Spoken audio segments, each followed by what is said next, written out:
Now, next topic is screw gauge. It's also a very important topic for you. It's one of the instrument to measure the small objects. Screw gauge. Measurements made with a vernier caliper can be made in a centimeter only. In vernier caliper, we have to measure in terms of centimeter only. Below that, its length. Suppose it may be in millimeters and all. How we can measure it? Hence, to measure the length and thickness of very small objects, so we can use a screw gauge. This instrument can measure the dimensions up to 1 by 100th of a millimeter or 0.01 millimeter. It's a very important point. By using the screw gauge, we can measure the dimensions up to 1 by 100th of a millimeter or 0.01 millimeter. With the screw gauge, it is possible to measure the diameter of the thin wire and thickness of the thin metallic plates, etc. So it's a use of that screw gauge, which is used to measure the diameter of very thin wire and also thickness of the coil, and also a very thin metallic plates. Also, we have to measure its thickness. Description of the screw gauge. The screw gauge consists of a U-shaped metallic frame. A hollow cylinder is attached with one end of the frame. Screws are cut on the inner surface of the cylinder through which a screw passes on the cylinder. Parallel to the axis of the screw, there is a scale which is graduated in millimeter called pitch scale. Pitch scale is represented by letters PS. See the figure 7. So screw gauge figure is given. So U-shaped metal. It has a U-shaped metallic frame, and also it has a ratchet. That is what stop. We have to give a very pressure. That is a safety device to prevent the user from exerting undue pressure. That is usage of that ratchet. And the thimble is also given. In that only, that's diameter will be less than. It's a hollow cylinder. On that, the graduations are made. That is segments. 100 segments are present. So one end of the screw is attached to the sleeve. The head of the sleeve thimble is divided into 100 divisions. That is called as a head scale. Thimble having that graduate, that is 100 divisions. That scale is called as a head scale. Here it's not a main scale, it's a head scale. The end of the screw has a plane surface. That is what spindle. A stud, anvil. Here left side. That is what anvil is attached to the other end of the frame, just opposite to the tip of the screw. The screw head is provided with a ratchet arrangement. That is what safety device to prevent the user from exerting undue pressure. Once again, I will repeat that. It has a U-shaped metallic frame. It has a U-shaped metallic frame. A hollow cylinder is attached to one end of the frame. Screws are cut on the inner surface of the cylinder through which a screw is passed through it. On the cylinder parallel to the axis of the screw. Actually, it's having a hollow cylinder having the screw-like structure. So it's called on which the graduate, that is unscrew, there is a scale which is graduated in millimeter called as a pitch scale. One end of the screw is attached with the sleeve. This set of the sleeve is divided. Sleeve is called as thimble here. It's divided into 100 divisions called as a head scale.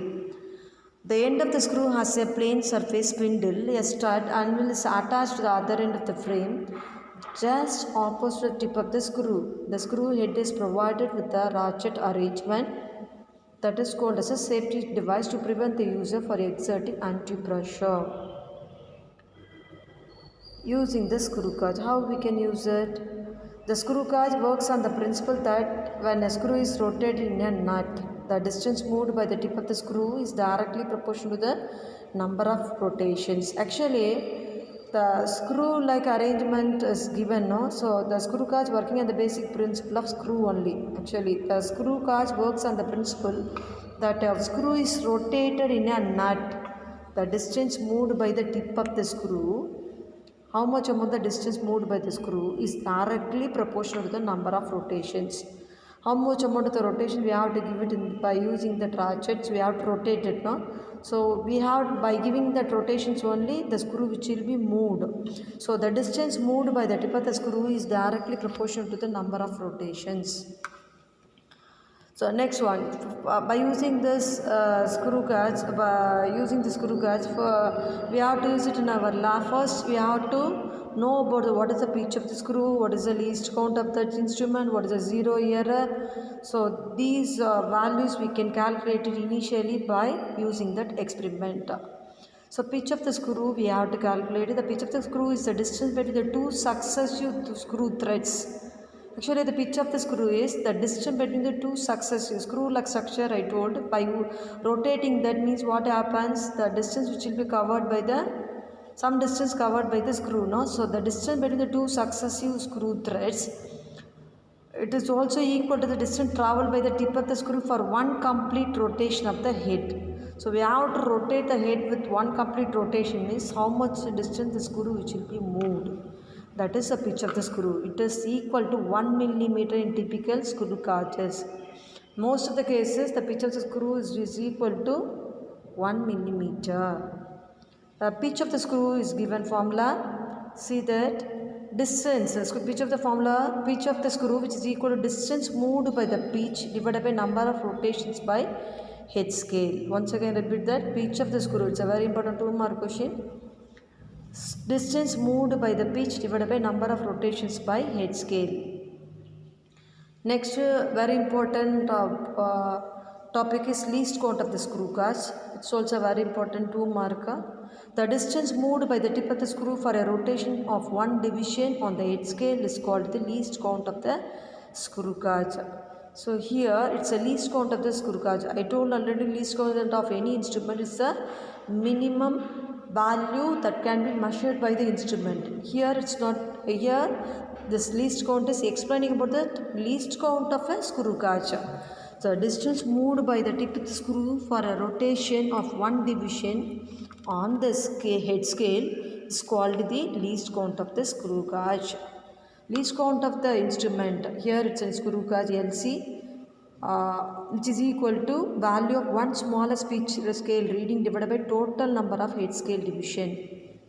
So LC is equal to how many head scale divisions? 100, no? So LC is equal to 1 by 100, which is equal to 0.01 mm. Mm is millimeter. You can read it as millimeter. It's least count. Once again I can repeat that. Least count is equal to value of one smallest pitch scale reading divided by total number of head scale division. So LC is equal to 1 by 100, which is equal to 0.01 mm.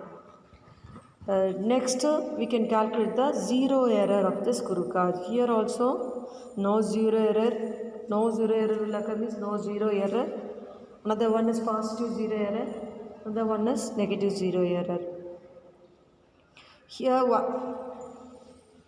when the plane surface of the screw and the opposite plane stud on the frame area brought into contact, the zero of the head scale coincides with the pitch of the scale axis, there is no zero error. The pitch scale axis and the zero of the main scale which are coincide with each other, that type of error is no zero error. That is very important. Then positive zero error, when the plane surface of the screw and the opposite plane stud on the frame are brought into contact, the zero of the head scale lies below the pitch scale axis. See that, lies below the pitch scale axis. See the picture. Here it's a positive zero error. The zero of the main scale which will be lies below the pitch scale axis. That type of error is called as a positive zero error. Here on that pitch scale axis the segment coincidence is 5. We can consider as plus 5. The formula to calculate the zero error, which is equal to plus of n into LC. It's a positive zero error, so you can put the sign here plus. Multiplied, that is plus symbol you have to put it out, and then you can write within the bracket n into LC. N is number of divisions coincidence, or n is the head scale coincidence. Correctly we have to say about the n is the head scale coincidence. In this case the zero error is plus of 5 into 0.01, we can get 0.05 millimeter. So the zero error is 0.05 millimeter. Zero correction, you know that negative value of zero error, that is positive means the zero correction is negative, that value is equal to here minus of 0.05 millimeter. The next one, negative zero error. When the plane surface with the screw and the opposite plane stud on the frame are brought into contact. The zero of the head scale lies above the pitch scale axis. Very, very important. The zero of the head scale lies above the pitch scale axis. That type of error is called as a negative zero error. The zero error is negative. For example, 95th division coincides with the fifth pitch scale axis. Then the zero error is negative and is given by zero error is equal to minus of 100 minus 100 minus n into least count. Here n value is 95. So coincidence is 95 now. So the zero error is equal to minus of general formula is zero error is equal to minus of 100 minus n into least count. So we can substitute the value. Zero error is equal to minus 100 minus 95 into LC. We can get it minus 0.05 mm. This is what zero error. It's a negative value. Suppose the zero correction is, it's a negative, zero error is negative means zero correction is positive. The value is here plus of 0.05 mm. See the picture, the negative zero error 95 coincidence. The head scale going zero of the head scale is, which is lies above the pitch scale axis. Now the tableau column is given. Before entering into the steps of how we can measure the thickness of the thin coin using the screw gauge, but first of all we have to see about the tableau column. Then I will tell about the steps how we have to measure how we can measure the thickness of the coin. So that is tableau column is given, serial number. See the tableau column, it's very, very important. This is also one of the important practicals for you. The serial number, the PSR. PSR means pitch scale reading in terms of millimeter. HSC means head scale coincidence in division. Then CHS means corrected head scale coincidence, which is equal to HSC plus or minus 0 correction in terms of division. And then CHSR, which is equal to corrected HSC into least count, that in terms of millimeter. The total reading is equal to PSR plus CHSR in terms of millimeter. So we have to take three sets of values, that is we can note it down and then write it in the tableau column. We can calculate the value. Then the mean value directly gives the width of the coin or thickness of the coin in terms of millimeter. Now by using the screw gauge, what are the steps you have to take to measure thickness? By using the screw gauge, we have to find out the thickness of the thin coin. First, we have to do that, determine the pitch. So I told that we have to calculate the pitch. Before using that instrument, we have to calculate the pitch of the screw gauge, the least count and the zero error of the screw gauge. That is the first step. We must calculate the pitch, least count and zero error of the screw gauge. Second one, place the coin between the two studs. See the picture. Between that anvil and the spindle, now here in between them some gap will be there. By rotating the screw, in between the gap only we have to place the coil. The red marking is given now. In the gap only we have to fix the coil firmly means we cannot give a more pressure, just we have to fix it. Okay, place the coin between the two studs, then rotate the head until the coin is held firmly but not tightly. Very important point. With the help of the ratchet. The help of the ratchet only we have to rotate it. So rotate the head. So one particular position, the coin which will be fixed firmly. Then note the reading of the pitch scale crossed by the head scale PSR and the head scale division HSC coincidence. HSC means head scale coincidence. We have to note down that. Then width of the coin is given by PSR plus CHSR, corrected HSR. Repeat the experiment different positions of the coin. We have to place taken out the coin and then place it another one position. Similarly, we have to do that, repeat the experiment for 2 or 3 times.